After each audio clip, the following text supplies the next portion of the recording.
年少时为救魏勋，我憋了一条腿，他与我定下亲事，却迟迟未曾娶我。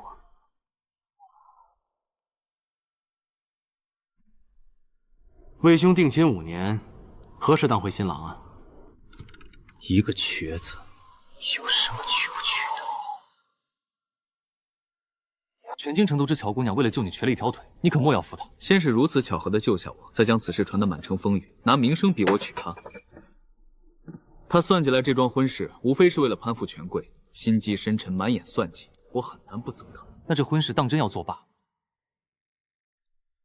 一个挟恩以报的瘸子，娶便娶了，值得我付出什么真心？魏家权倾朝野，他只要简单一查，便知我是如何被主府遗弃在大雪里。可他却连查也不愿，只当这场婚事是我算计来的。老爷，乔治是你的血脉，他娘逝世，我们养着他自是理所应当。但他娘仗着是你的结发夫妻，宁死不愿为妾。那乔治的身份，毕竟老爷中举后抛妻另娶，不是一件光彩的事情。既如此，那她便是乔府的表姑娘。姐姐，你在楚地生活过15年，定会些山野小调，快抚琴给诸位姐妹听听。那磕头总会吧？我可是记得你娘病重了，在府门前磕100个响头求我母亲救呢。好了，不要提晦气的人。今夜府内车马不足，委屈表姑娘在这等上一阵了。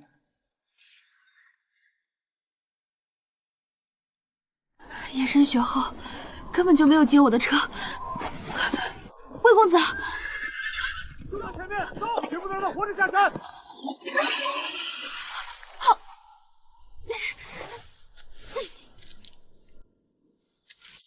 魏勋，我不嫁你。我今日前来是有一事相告，我们2人的婚约就此作罢吧。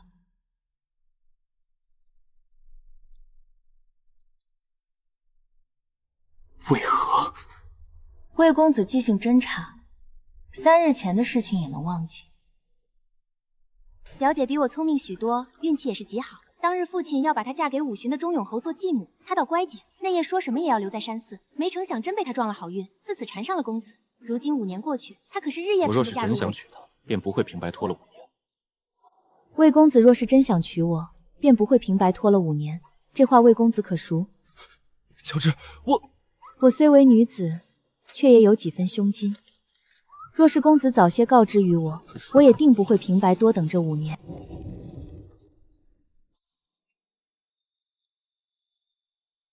今日便请大家做个见证，往后我和魏公子再无瓜葛。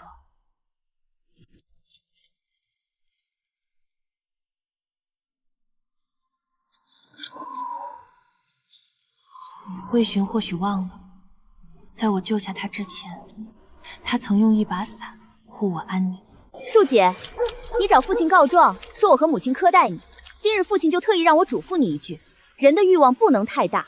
若不是乔府接回你，你早成了流落街头的乞丐。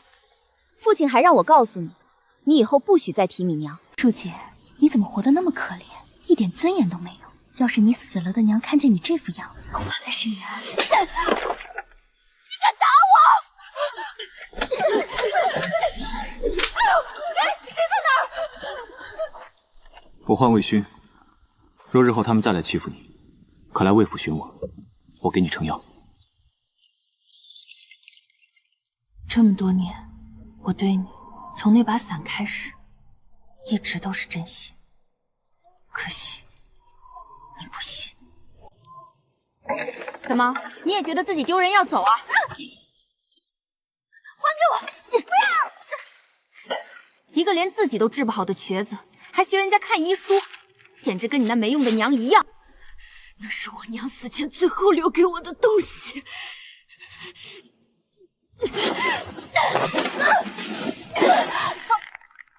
乔琳，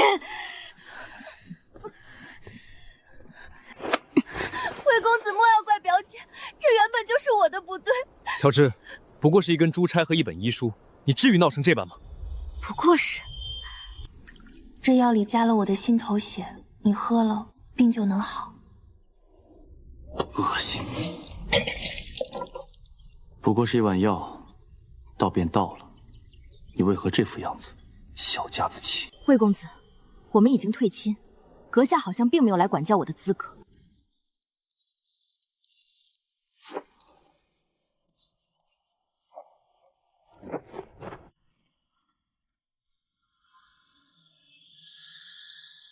我今日去乔府，明明心里还是盼着乔治回心转意的，怎么又和他吵起来了？公子，您是魏家未来的家主，自然是要维持自尊和骄傲的。过不到2天，他定会回来求着您。过去几年，乔姑娘是这样喜欢您，怎可能一夕之间就会改变？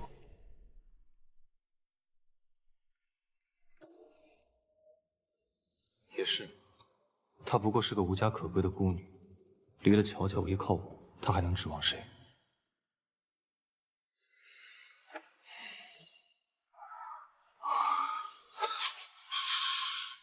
怎么香味淡了这么多？怎么都没了？他往月不都是早早送来吗？乔姑娘或许还在耍性情，这月还没送过去。往后，我和魏公子再无瓜葛。我当时确实食言了，没想到那些话竟一字不落被他亲耳听到，我简直太不是个君子。我知他在宴席上屡次出丑，我分明想过，等他进门后，一定要好好待他，教他，让他不再被人嘲笑。可何时这些都变了呢？进来。公子出事了，乔姑娘过了马，应当是要离开京城。你说什么？公子息怒，是乔姑娘，她去了车行，过了马车往渡口方向去了，是真的要离开京城。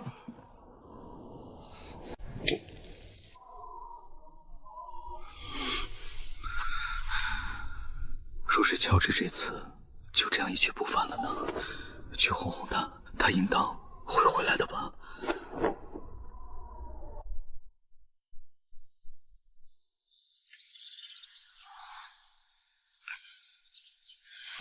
公子，您这脸色怎么这么难看？公子，您该不会是为了乔姑娘的事儿一夜未睡吧？备马，我要去找乔治。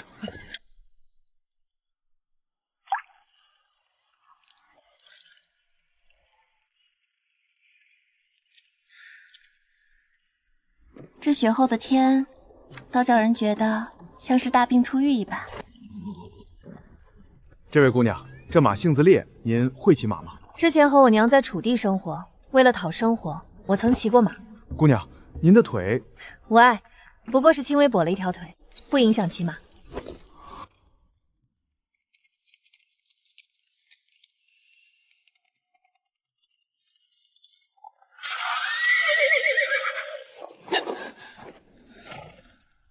阿芝，你竟会骑马？阿芝，退婚之事，我可以当做没发生过。跟我回去吧，你莫要再和我置气了。你认为我是在和你置气？魏勋，你觉得我是在同你玩什么欲擒故纵的把戏？我在楚地生活15年，若不是当年娘病重，药材很贵，我们买不起，我又怎么会找上乔府？我又怎么会在娘去世后被乔府派来的人强行拽上马车？又怎么会意外遇见你？魏家权倾朝野，你分明只要简单一查，便知我是如何被主府遗弃在大雪里，又是如何遇见你。而你呢，只当我心机深重，在众人面前肆意抹黑我。魏勋，你枉为君子！阿芝，我出身魏家，身份尊贵，从小到大接触我的人，谁不带着心思？我这样揣断你，难道不是理所应当？如今我已经亲自来找你了，你也该懂事些，跟我回头了。魏勋，你见我如井中蛙，观天上月。你非要如此决绝？你想清楚了？若是退了这婚，今后在这京城，谁还愿娶你？你若为魏家主母，以魏家权势，日后定然无人敢欺你笑你。这京城的荣华，只有我魏勋能给你。魏勋，5年间我为你亲手做的羹汤，绣的一针一线，调制的每一寸香，在你眼里，竟只是为了权势？这些日子我总能梦到我娘，她插牙面涂的血把绣帕都沾湿了。她拼着最后一口气叮嘱我，说她绝不为妾，也绝不会让我成为庶女。我娘铮铮熬苦，我又怎会为了攀附你任你羞辱？阿芝，魏家门第，我从来都不稀罕。天高任鸟飞，我足虽鄙，却仍可去观更广阔的山海。魏勋，你休亲我！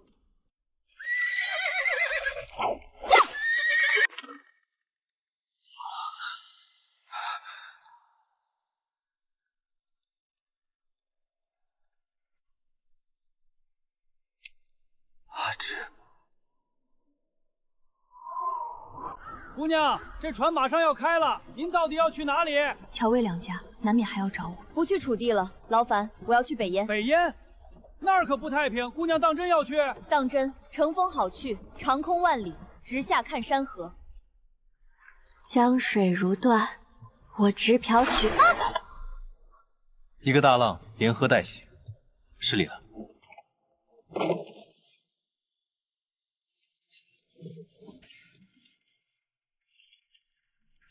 姑娘，您都在屋里闷了3天了，别看今儿下雨，咱们北燕的雨景那也是一绝，好看的很呐。您既然大老远来了，也该出去逛逛，总不能闷在屋里过日子不是？公子饶命！好东西，瞎了眼了！瞧瞧把爷的靴子弄成了什么样！跪下，给爷磕头舔经了！人怎么能跪畜生呢？是啊，人怎么能跪畜生呢？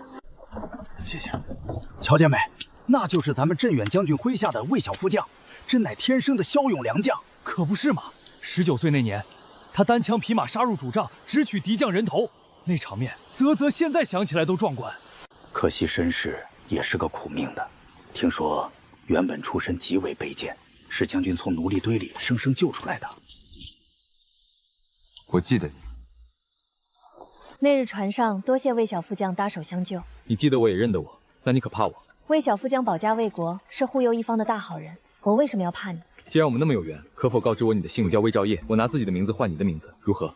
魏小副将声名显赫，即便魏小副将不告知，我也能知晓你的名字。这种交换不妥。说来也是，那怎么才能交换名字呢？下次再遇到魏小副将，我便告诉你。好，一言为定。瞧瞧，又是一个想在北燕混口饭吃的，还是个腿脚不利廉的小姑娘。这多是戍边军汉，她一个细皮嫩肉的京城姑娘，能懂什么治病？乔大夫，今儿开张早啊！燕地风大，早些开门，免得兵家在风里等久了。乔大夫，我这身子看了几个男郎中，都说是产后体虚，可实在疼得坐立难安。不必羞于开口，女子身有隐疾，本就辛苦。你是信任我才来的，我定会尽力。哎呦，乔大夫，您的手是救人治病的手，这些重活交给我们就成。就是，您开张半年，不知道救了咱们多少姐妹的命，咱们过来干点杂活，心里才安生。你们自个儿家里也有一堆事儿，还要抽出空过来帮我办这些杂活，真是辛苦大家了。辛苦啥？要不是您，我那病早把我折磨疯了。咱们北燕女人心直口快，谁对咱们好，咱们心里有数。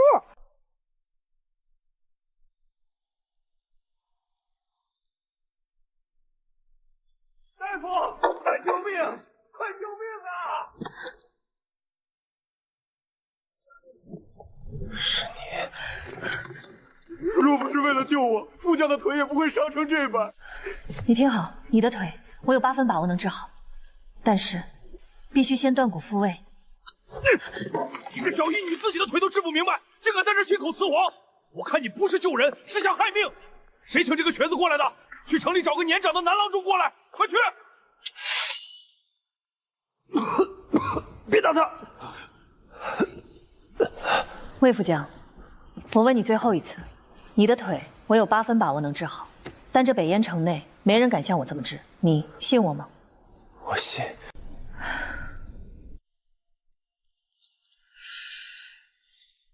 定不负小将军所望。去准备滚水、烈酒，还有干净的白布，快！乔姑娘，你上次说等下次再见就告诉我你的姓名，现在可以说了吗？我唤乔芝。乔芝，好名字。你这身医术是在哪儿学的？这断骨复位的法子，寻常大夫可不敢提。我娘教的。小时候天还没亮的清晨，我就饿着肚子跟娘上山采药。那时候穷，为了省点灯油钱封，躲在那些富户门口的灯笼底下看医书。你娘定是很严厉。是啊，没钱买笔墨练字，我就捡了树枝在沙地上练，写得不好，娘就要打肿我的手心。后来为了学扎针，没有病人，我就拿自己练手。你吃了很多苦，你吃了很多苦。我不觉得苦，我只恨自己是个女子。我13岁那年，我娘生了重病，家里1分钱也拿不出来。为了凑钱给娘买药，我一个人大着胆子去外面行医。可那些人一发现我是个女孩，二话不说就将我撵了出来，还骂我心机深沉。那夜也是这么大的雨，我没钱住宿，为了自保，只能在关衙的屋檐下蜷缩着睡了一夜。听着那言语声，我哭了一整夜。我恨死自己了，恨自己为什么偏偏不是个男孩。魏小副将，于我而言你是麻烦，我明哲保身，推脱说治不了，让你的下属找一位年长的大夫来治，才是最好的办法。那为何又改变主意救我？你是北燕的英雄，论理我该救，论情，你信我。我这辈子最讨厌的就是行医时有人见我是女子，便觉得我只会算计，轻视于我。我们不过几面之缘，可你信我，这是我平生第一次有人斩钉截铁地对我说他信我。我想，一个像你这样正直仗义的青年，不该落得跛足的下场。我的腿这辈子永远都好不了了，但魏兆业，你的腿，我拼了命也一定会医好。我信你，乔大夫。接骨之痛非凡人能忍，把这碗药喝了。不喝，我需保持清醒。生生接骨你会疼死的。死不了。乔大夫，动手吧。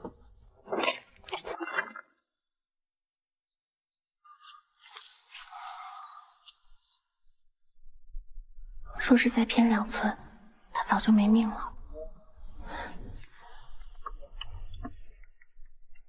喝药。乔大夫，魏副将身体大好了，都能下地走动了。到饭点了，你得管我吃饭。我是大夫，负责医治你的腿伤，并非你的厨娘。小将军今日想吃什么？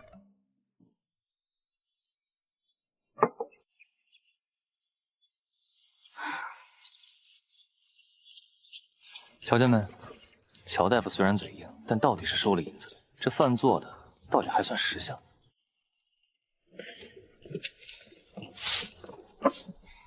乔大夫，这种粗活以后我顺手就办了。小将军还是多顾惜一下你那条刚接好的腿吧。副将，你是没瞧见，那日咱们冲进敌人兵帐，那帮孙子跑得比兔子还快。等副将腿好了，咱们再杀他个回马枪。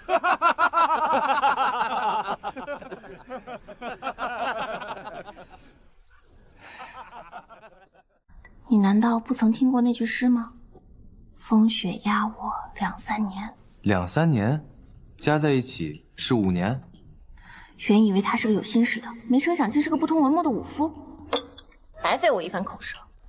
小小义女，行行好吧，我这腿疼得厉害，真疼。行了，别装了，你的腿什么样我还不清楚啊。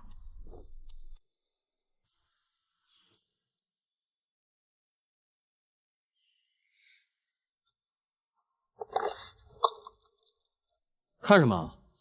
既然给你了，就打开瞧瞧。这样好的成色，胜过了5年来乔鸾戴在头上的所有钗环。这里太重，小将军还是收回去吧。你不喜欢？并非不喜欢，而是受不起。实不相瞒，先前我有过一次婚约，我等过别人5年。后来我见对方嫌我，我便退了婚。那又如何呢？我说过，人不能归畜生。同样的，人也不该为了畜生的眼光而看清自己。既然退了婚，那便是自由身。我送我心仪的大夫一枚簪子，有什么配不配的？旁人怎么说那是他们的事。你从未放弃行医，救过的百姓都不曾看低你。谁都知道乔治是燕地最好的小医女，不过退过婚而已，算得了什么？但求一个问心无愧，行止光正。这倒不像你说出来的话。那我该说的话是什么？来人啊！把那脑袋被驴踢了、寡廉鲜耻、鱼目混珠、不识阿志好的混蛋押上来！本副将要打烂他的脑袋！多笑一笑，好不好？这个人明明是尸山血海里杀出来的煞星，可在我跟前却像一柄收得极好的利剑，半点锋芒不露。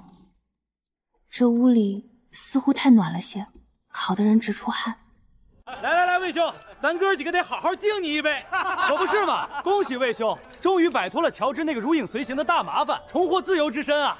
以前看他那个瘸样子跟着你，我都替你臊得慌。现在好了，麻烦。这粥味道不对，惠公子，这是厨下严格按着方子熬的，方子是对的，看人不对了。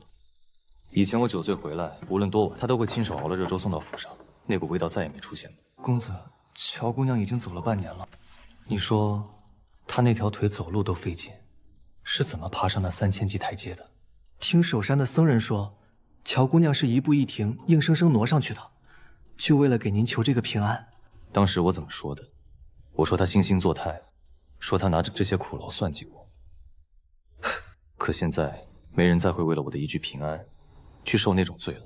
公子，奴才这就去给您拿那条安神抹。这抹额上的绣线，是他当初一针一线赶出来的吧？是，奴才记得那时候，乔姑娘为了赶制这条抹额，连着2个通宵都没合眼。没味道了，怎么连最后一点药香气都没了？公子，外面冷，您只穿着单衣，小心冻坏了身子。楚地那边怎么样了？我问你，找到他了吗？公子，咱们派去的人几乎快把整个楚地翻了个遍，可还是没能找到乔姑娘的踪迹。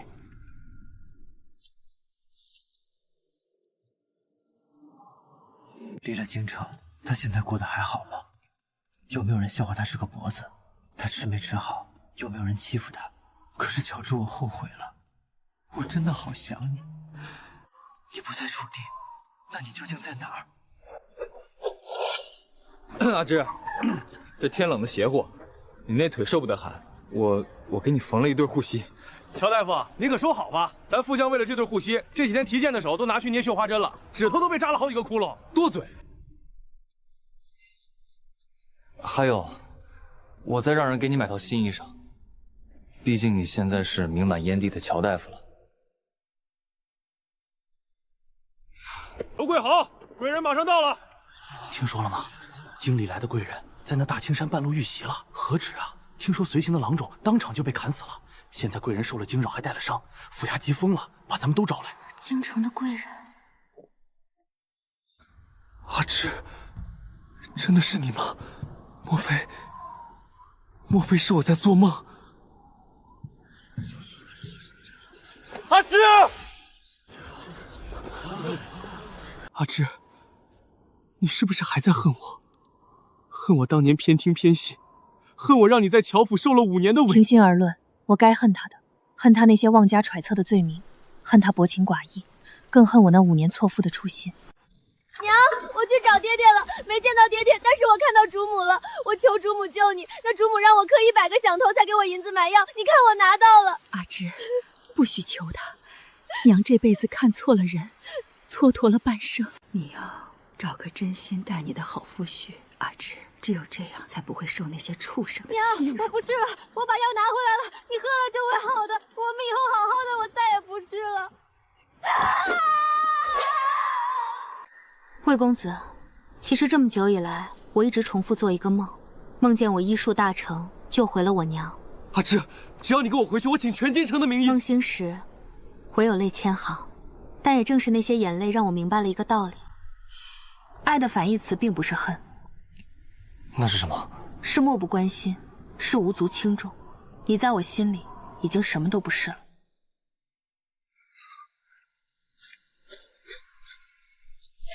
阿芝，是我对不起你，跟我回京城好吗？你那天烧掉婚书说要跟我退婚，可我并没有答应。乔治，我的那份婚书还在，它还在魏府里供着。你给的所有东西我都好好留着。你看这个膜，我日日都带在身边，一刻都不敢离身。阿芝，我心里是有你的，请你自重。我和你早就没有任何关系了。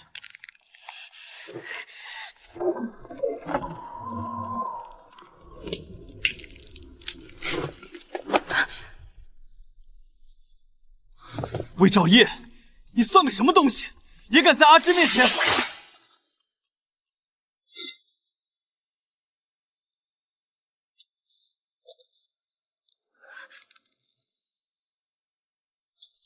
真是不好意思，刚才手滑失手了。魏兆业，你简直放肆！你这以下犯上的狗杂种，莫不是忘了你不过曾是我们魏府小小的一名卑贱家奴？你曾是魏府的家奴。魏公子，你也说了，那是曾经。走吧，这里药味太重，闷得人难受。阿芝，别走！这半年我想清楚了，我心中唯有你才配做我魏勋的妻子。配？魏公子当初嫌我算计、验我跛脚的时候，可曾想过配不配这个问题？那是我的错，是我被蒙蔽了。可阿芝，你看看他，魏兆业不过是个家奴出身，纵使他如今混了个副将的名头，他如何抵得过我的世家门第？如何能给你未来的荣华富贵？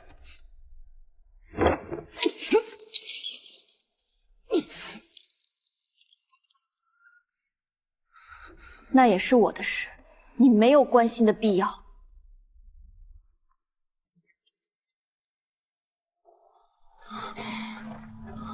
阿芝，我并非有意瞒着你我的出身，我只是在等待一个恰好的时机。魏兆业，我们之前是不是见过？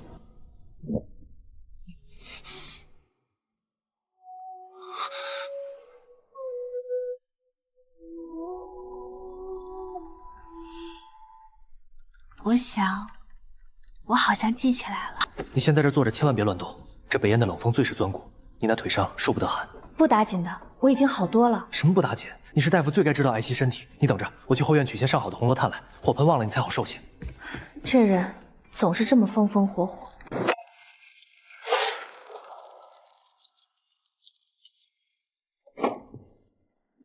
魏副将这书房倒比军帐里还要乱些。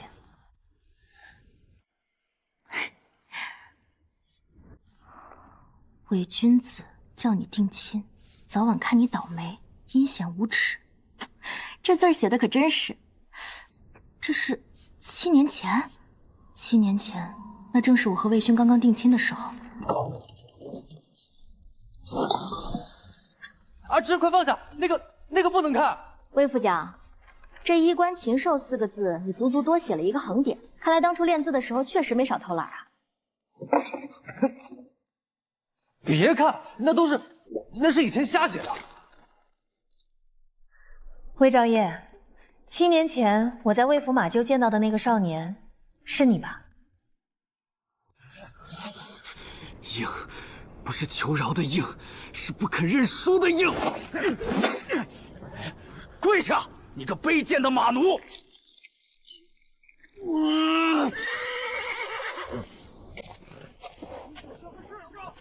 住手！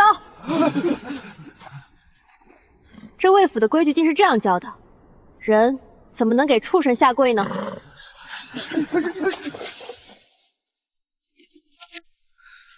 喂，你叫什么名字？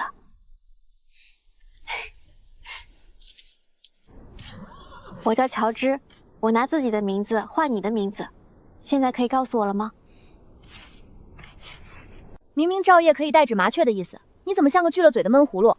其实赵烨可以是跑得最快的良驹，不要害臊，出身不好又不是什么耻辱，只要你心中有志向，假以时日，定能成就一番事业。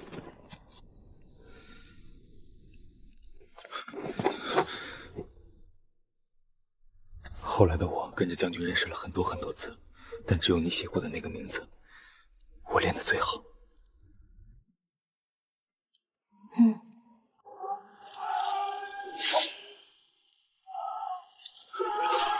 再快点！北敌的快马不会等你们穿好关甲。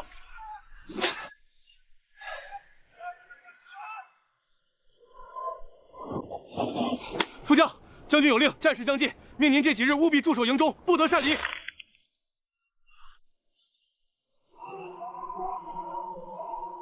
是。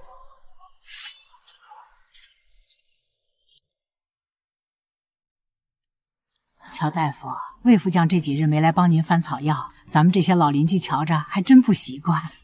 军中操练是大事，他忙他的，我这照旧。哎，你瞧见没？门口那位贵公子这几日天天准时过来报道，就在那儿杵着。可不是那公子成羞成病的说，看他那相容，直勾勾的盯着你瞧，还鸵鸟似的。他没病，没病？那他在那儿站着干嘛？这燕地天寒地冻的，那脸都冻白了，就光盯着您问诊的样子看。不用搭理，随他去。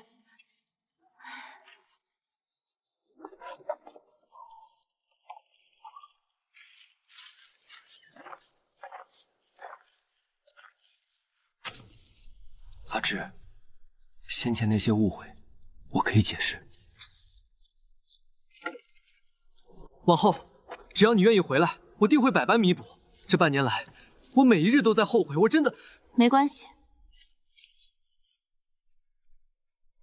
你不必解释，也不重要了。阿芝，跟我回去。这燕地终究不是久留之地。我会回去，但不是和你一起。乔离，杀母之仇，毁我之恨。我之所以蛰伏2年，像一条在黑暗中忍耐的恶犬，就是在等一个能将你打得溃不成负的时刻。京城，我是一定要回的，但回去的那天，就是你的死期。听说你要回京城了，咱们还真舍不得。总有些旧事要回去了结。说起京城，城北那位朝阳长公主也是京城来的贵人。长公主，我来燕地2年，倒是一次都没见过这位贵人。你哪能见到啊？当初先帝驾崩，全靠这位长公主雷厉风行，辅佐幼帝稳稳登基。后来她倒好，功成身退，自请来了这扶寒的燕地守边疆。是啊，爽居多年，闭门谢客。这2年，别说是咱们，就是城里的达官显贵想求见一面，都被挡在门外。他那是真正的冷清，从来不见外人。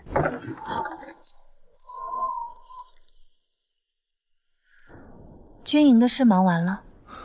还没，但有样东西必须现在给你。这是朝阳长公主托人带过来的，她指名道姓要见你。她，那个闭门谢客2年的长公主。临出发去京城前，她给你下了帖子。这位长公主从不轻易见人，这次主动请你，怕是别有深意。乔大夫这边请。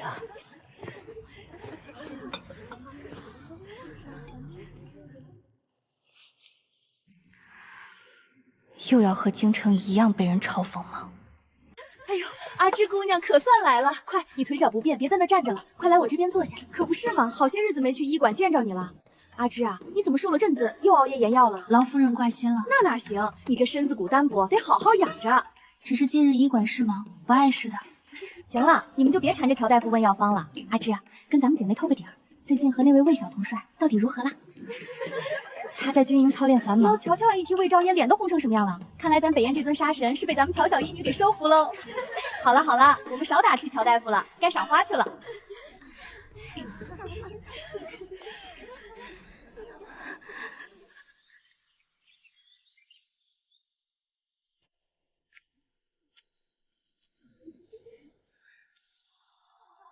还是别碰那污秽之物了，免得脏了您的手。姑娘此言差矣。你看那月亮有至平之变，海潮有朝夕之律，女子月是一月一行，恰与这天地之律相符，这本是再正常不过的事，就像春去秋来，半点也不污秽。你不要害怕，我是个医女。其实，许多女子都有身体不适的隐疾，或是在癸水来时腹痛难忍，或是在成婚之后身染顽疾。若是真的起病来，着实是不好忍的。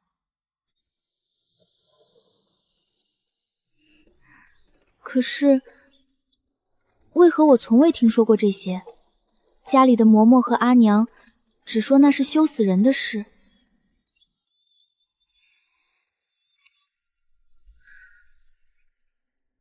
这世间的医者大多是男子，许多女子即便身患重疾，也因羞于向外人启齿，只能长年累月的生生熬着。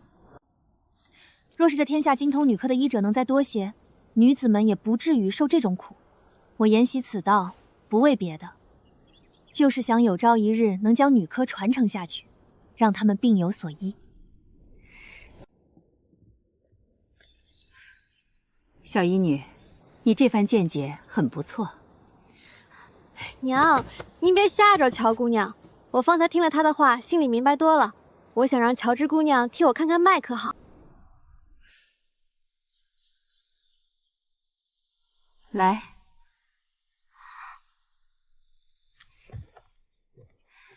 来，进前来。本宫虽山少出门，倒也听闻燕地出了个妙手回春的小医女，却没成想，你就是那个退了魏家公子婚约的姑娘。你这个孩子啊，平时看着精明，关键时刻却是个眼盲心瞎的。你这竟也有把明月珍珠当成死鱼目的时候。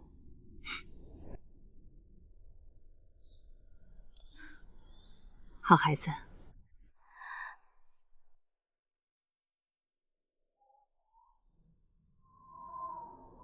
阿芝，公不日即将动身，你要不要和本宫一起回京？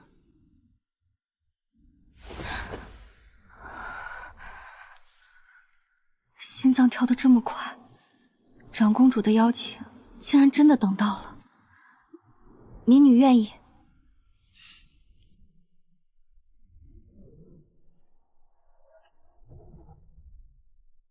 长公主府的宴席散得晚，怕你冻着，过来接你。魏兆业，我有话想对你说。魏兆业，我要回京城办件事。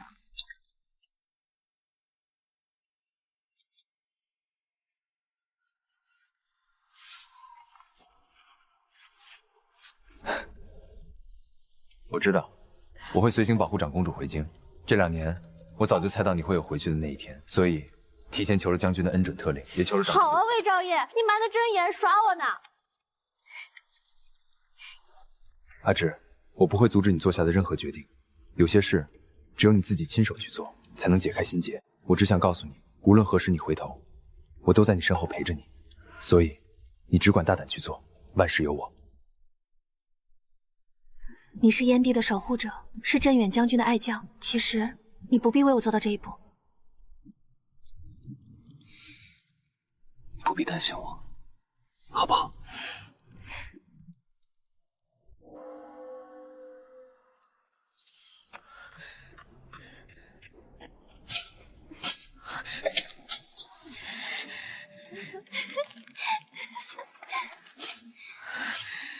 你这孩子，这种晦气的地方你偏要跟过来，没得沾了一身土腥气。娘，您又不是不知道，爹这2年总觉得是我没本事，迟迟拿不下魏公子的心，对他那副冷脸，爹已经失望透了。既然那道士都算了，说这贱人的坟占了风水，怨气不散，会挡了爹的官途。我当女儿的，自然是要出力的。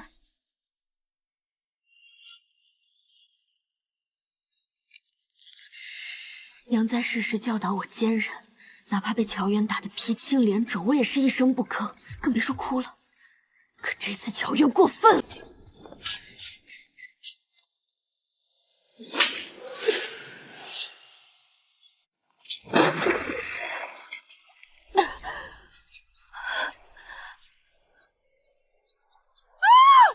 你这贱人，竟然敢打我！贱人！娘，你看，他以前最不屑给你下跪，今天这样也算给你磕头了吧？没看见这个疯子在打二小姐吗？把他给我擒住，弄死他！保护大小姐和夫人。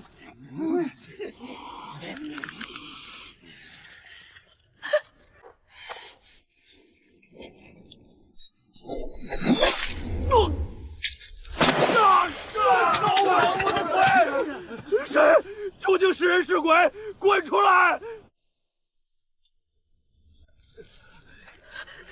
这个疯子，你想干什么？我可是乔府的主母。你夫君和你女儿，还有你，都快死了。快走！好吧，今日这一出闹大，在弄清楚我身后的长公主和魏副将究竟是什么来历前，乔离绝不敢再轻举妄动，更不敢再碰我娘的坟了。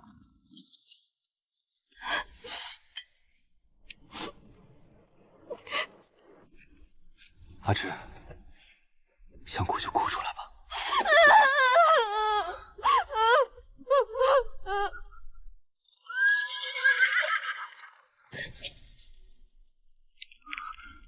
阿芝，我来迟了。魏公子，刚才他们，你知道为何我能治好魏兆业那双深可见骨的腿伤，却唯独治不好我自己这只脚？魏巡，那年我因救你而伤，本该是能治好的，只是后来我发了高热昏厥，柳氏将我锁在屋内，任由我自生自灭。他那时恨不得我立刻死掉，好换他的亲生女儿乔莹嫁给你。后来乔离担心我这张脸不能为他所用，这才让人请了郎中。可耽搁了那些天，终是害我落下了终身腿疾。可你仅凭别人的一面之词，就妄加笃定是我用了不入流的手段逼婚。魏巡，你太傲慢了，你从来不在意真相，你只在意你那高高在上的自尊。抱歉，阿芝，我不知道，我真的不知道，我欠你太多，余生只愿能用余生来弥补你。何况我们本该是夫妻，这一切原本都该是圆满的。魏巡，人生在世，哪有什么事事圆满？况且你只会说不会做。在燕地时，魏兆业为了治我这条伤腿，他攀上千年不化的雪山，几乎冻死在风雪中。魏兆业其人，心里做了10分，嘴上却只愿说3分。我心属他，理所应当。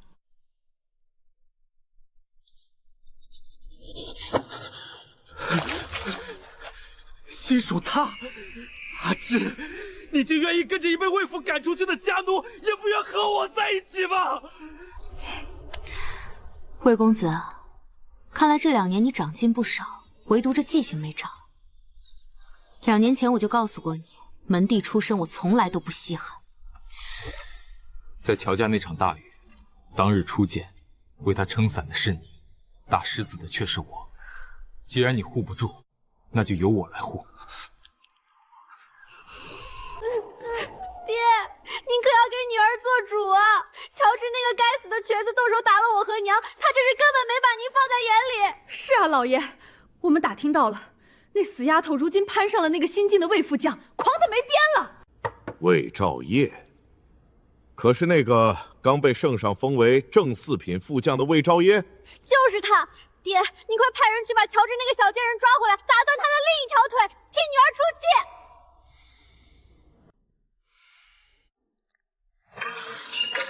住口！无知妇吏，简直是妇人之见！整日里就知道告状撒泼，你当老子是瞎子，看不见你们平日里的所作所为吗？这次就算是扯平了。老爷，来人，快去请个老郎中给二姑家瞧瞧脸。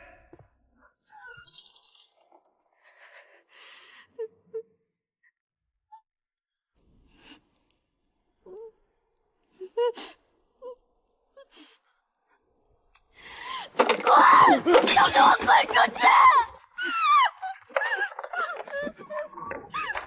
娘，你看爹爹，不仅不帮我出气，竟然还翻出以前的旧账来训斥我。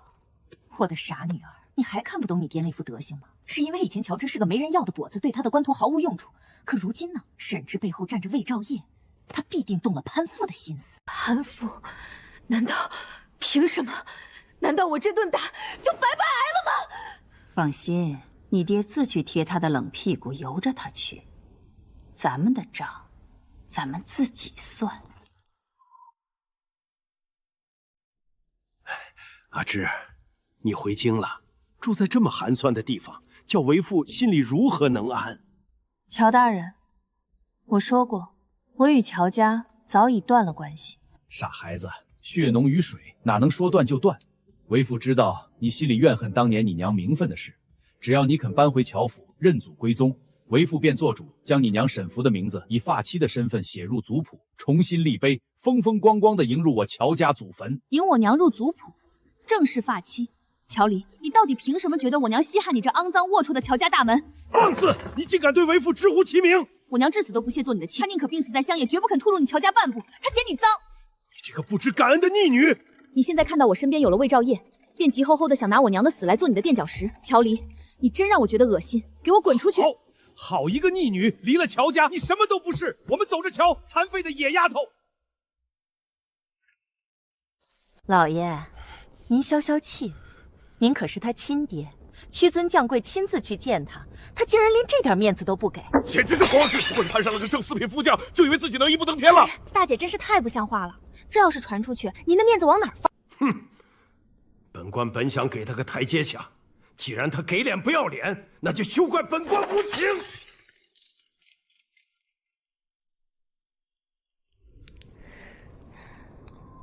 娘，你看见没有？爹爹刚才没反驳，这是彻底厌弃那个贱人了。傻闺女，你爹那个人最爱名声，他刚刚是暗示让我们动手呢。如今你爹放了话，那便再无后顾之忧了。我到现在脸还在疼，娘，你快帮我想个法子，我要让他生不如死。别急，我可听说了，长公主殿下过几日要在府里办接风宴，那丫头不知道使了什么手段，竟然也拿到了情节。那到时候，京城所有的名门闺秀岂不是都会到场？没错，到时候你在宴席上使个绊子，当众揭穿他行医害人、败坏妇德的罪名，让他在众目睽睽之下丢尽颜面。好，就算有那个魏兆业护着他，在长公主面前，他也休想保得住他。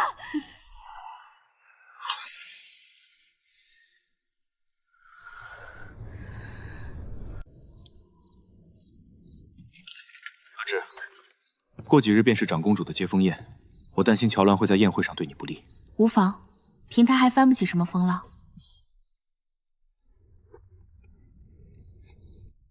阿志，宴会那天我有要事，你要多加小心。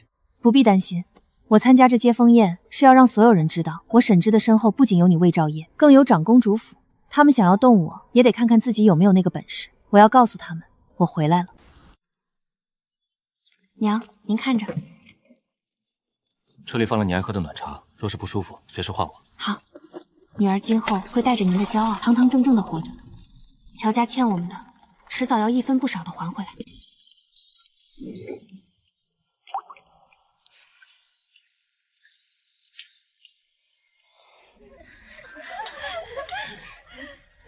那露出来没有，却飞扬着难掩的。哟，有些人啊，消失了2年不见，恐怕也是自己在外面混得丢人，这才不敢见人了吧？可不是吗？我要是他呀，落得个那样的名声，恨不得一辈子躲在乡下不露面了，哪还有脸往长公主的宴席上凑？哎，你们听说了吗？最近京里新来了一位魏小副将。自然是见过了。前几日长公主进京，陛下可是御驾出城亲迎的呢。我当时在酒楼上瞧着，那领头的小副将一身银铠白袍，骑在汗血宝马上，端的是气度无双，英武非凡，可不是吗？年纪轻轻就立下赫赫战功，当上副将，真是了不得。依我看啊，他那模样和身段，可比京城里那些只知道斗鸡守狗的世家男儿强上100倍。不过半日功夫，满京城的世家可都在纷纷打探，想知道这位小将军究竟是何许人也，也不知以后谁有福气嫁过去。哎呀，眼下这宴席实在无趣的很。表姐，你2年未归，不如替我们大家舞一曲助助兴，好不好吗？哎呀，瞧我这记性，我竟然忘记表姐的腿2年前就已经跛了，舞肯定是跳不成了。不如这样，表姐便替我们抚琴一曲。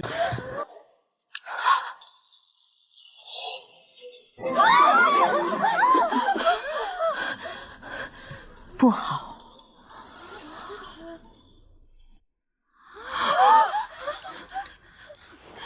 表姐，我不过是想让你抚琴一曲助兴，你怎能如此欺人太甚？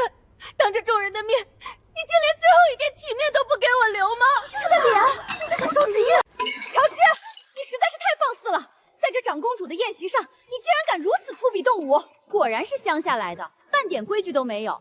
二小姐诚心邀你，你却下这般毒手，简直是不识抬举。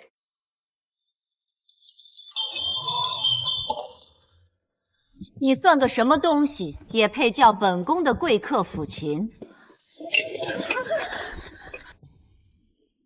这脸上的伤是怎么来的？长公主，这是误会，这伤是我自己。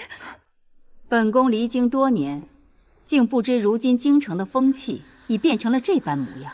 如此尖酸刻薄、玩弄心计之人，都是哪家的女笨，竟敢在本宫的席位上对本宫的贵客指手画脚？方才那些开口搭叉的人，带下去教教他们长公主府的规矩。是。像刀子一样。从今往后，全京城都知道我是长公主的贵客，无人再敢看轻我。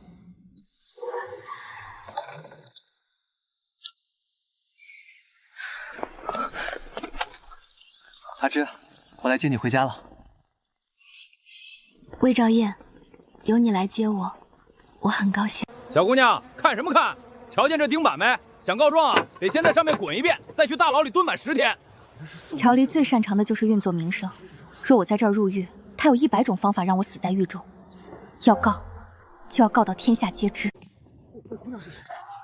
这不会要击鼓吧？站住！此鼓非泼天大渊不可击。若击此鼓，按大律需先受50鞭笞。50鞭笞，我2年前便准备好了。乔离，你这辈子最在意的不是官位，而是你那清流名臣的好名声。今天，我就要在天下人面前亲手撕烂你的这张脸！大胆女子，而状告何人？民女乔芝。状告当朝户部侍郎乔离贪图富贵，抛妻弃女，抛妻另娶。天啊！且慢，按律先刑后审，行刑。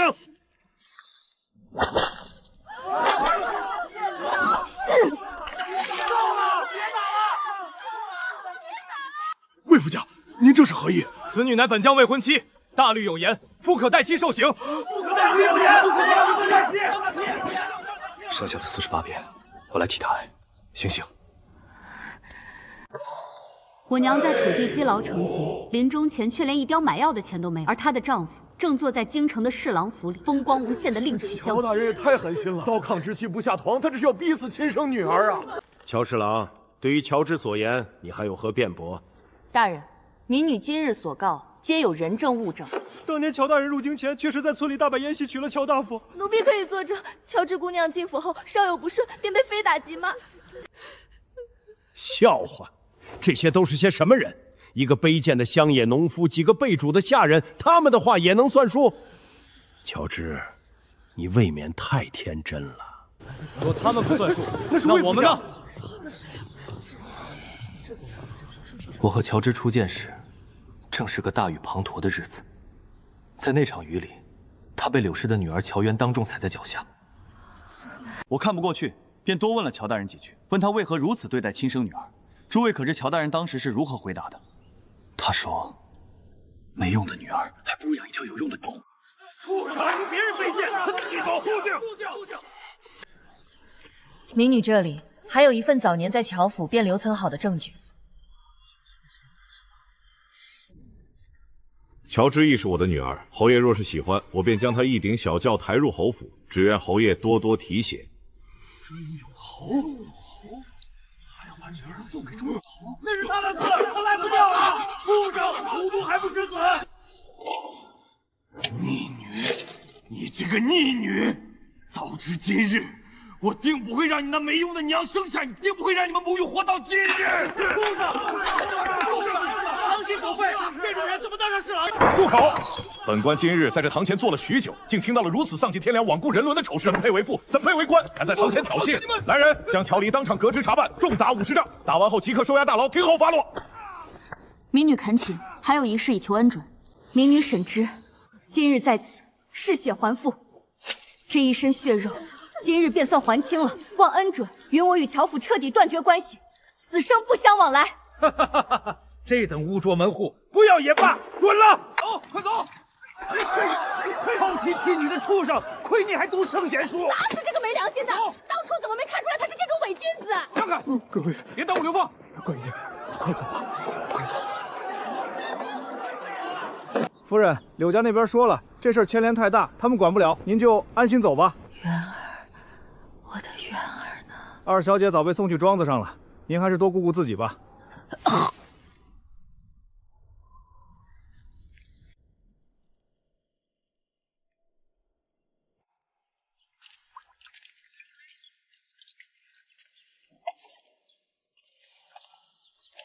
阿芷，今天是个高兴的日子，你怎么不吃？我为我娘报仇了，我应该高兴的。魏兆业，其实我以前好讨厌学医术。为何？你那一身女科医术，在燕地可是救了无数人。因为那时候，别的女孩子还在娘怀里撒娇，我却只有背不完的药方。有一次，我写错了药方，我娘气急了，用剑齿将我的手心打得流血。我赌气跑到京城，却看到乔丽抱着柳氏，听着她用了10两银子买一个簪子，就为博柳氏一笑。可我娘呢？她只有一只陈旧的珠簪，平日怕摔坏，都拿金条挽着头发。那次之后，我再也不讨厌学医了。那天夜里，我娘偷偷进屋给我抹药，把药膏涂在我手心，一遍遍对我说对不起。她什么都不知道，她不知道我其实醒着，我情愿她一辈子都不知道。可是，她死了。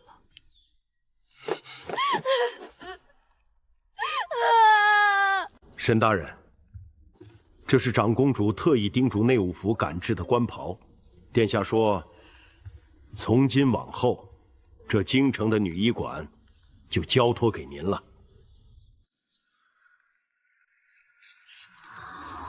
我认得了，以前总觉得那些病是羞于见人的，自打跟了沈大人学医，才知道女子之身亦有乾坤，不该为此羞耻。是啊，沈大人说的对，病了就得治，没什么可遮掩的。阿芝，看着这些女子能挺直腰杆，本宫便觉得你做了一件功德无量的事。多谢殿下提携，臣只是做了分内之事。好孩子，本宫祝愿有一天将这女医馆开遍天下，让天能自医，皆能自强。阿芝，是我要离京了，我已自请去别处赴任，这一去不知何年才能回京。临行前，我只想再见你一面。见面便不必了，那日府衙多谢你愿意帮我。阿芝，那5年，我常在想，如果我们当初没有那些误会，如果没有我的傲慢，是不是现在……昨日种种，那些我已然忘了，魏公子也忘了吧。前路漫漫，珍重。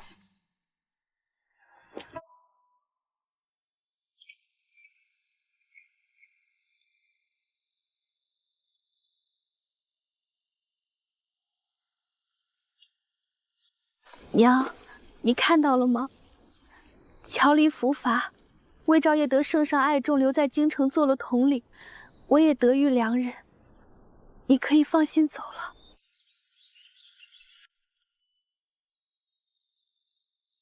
娘，你是在帮我擦眼泪吗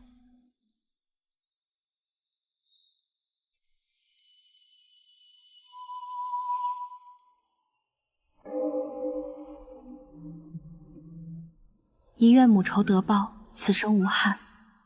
2愿如意郎君千岁，一生长安。3愿天下承平，和庆海晏。只要他所求成真，便是我这辈子最大的一桩心愿。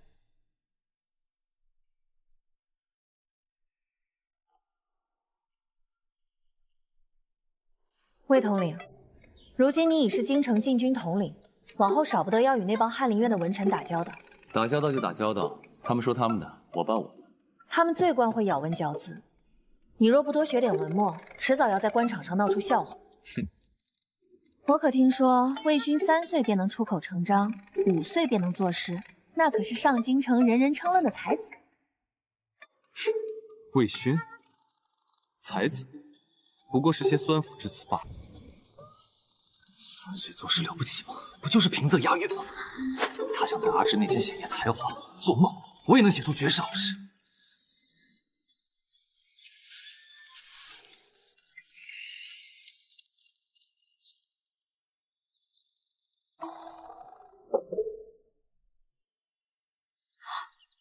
勋想拐我老婆，看我放个屁呲他2里地。